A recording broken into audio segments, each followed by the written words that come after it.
अखिया खोला बबुआ कहब के छोटका भाई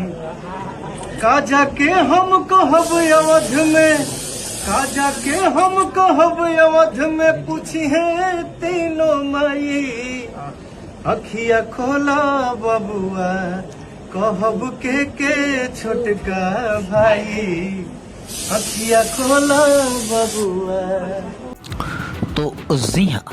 देखा आपने कि कैसे हमारे स्वामी रुद्राचार्य जी महाराज ने पावर स्टार पवन सिंह को अपने गले से लगाकर अपना ढेर सारा प्यार दुलार दिया। और पावर स्टार पवन सिंह जब प्रतापगढ़ के खांगली जिले में गए थे एक स्टेज शो के माध्यम से, जहाँ पे हमारे स्वामी जी आए हुए थे, वहाँ पे पावर स्टार पवन सिंह अपने मधुर आवाज़ से स्वामी जी को मंत्र मुग्ध कर दिया। और स्वामी जी ने एक ऐसा आशीर्वाद दे दिया पावर स्टार पवन सिंह को कि भाई साहब वो आशीर्वाद ही नहीं, उनके लिए एक रामबाण है। क्योंकि स्वामी जी ने बहुत बड़ी बात कह दी कि पावर स्टार पवन सिंह आप दुनिया पे राज कर